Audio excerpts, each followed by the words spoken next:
Good morning, everyone. May I continue here in the laws of KASHRUS of Rabbi Yamin Force, dealing with the types of kalim, the vessels that require Tevilah immersion in the mikveh when they are coming either from a Jew or a not Jew. If you have a vessel, you have a utensil, you're not sure, was it made in a Jewish factory? Or maybe it was made in a non-Jewish factory. You have to put it into the mikvah, but because you're not sure, you do it without a bracha, without a blessing. Even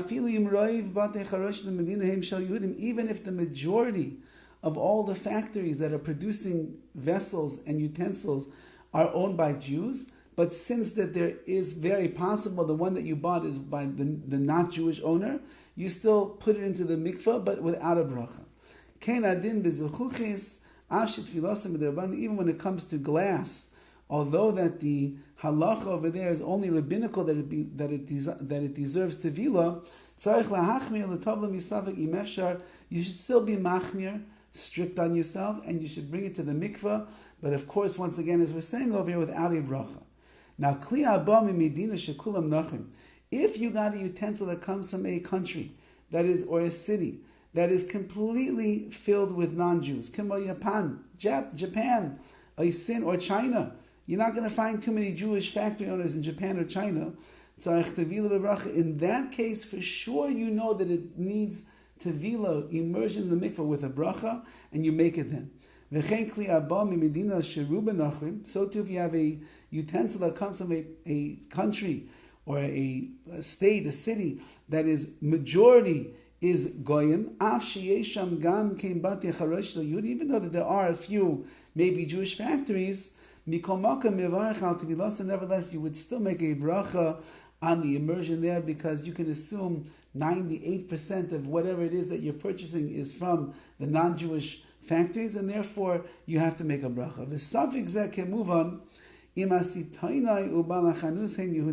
This suffix, this doubt that arises, is if the wholesaler, the wholesaler, like we said yesterday, the broker who's bringing the utensils from the factory to the store owner is a Jew, or the owner of the store is a Jew. But that's when we would say we're not sure, and therefore you do it without a bracha. But if one of them, which means the factory is a non-Jew, the store owner is a non-Jew, the what do you call it, or the broker is a non-Jew, then then of course you'd have to be toivel, you have to bring it to the mikvah with a bracha, as we said above. So it is a little bit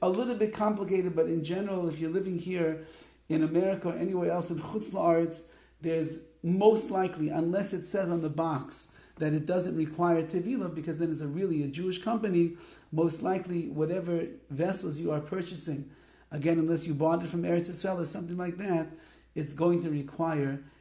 immersion in a mikvah with a bracha. That is the prevailing minhag in America and Chutz La'aretz, because we're assuming that the majority of all the factories that are producing the vessels, either you're buying it from here in America by a non-Jewish factory, or they're importing it from China or Japan or France or some other place, Italy, where they're making these things, and those are certainly also places where the majority plus is not Jewish, and therefore you have a real reason to be toivel in the mikveh with a bracha. Have a wonderful day and a wonderful Yom Tov.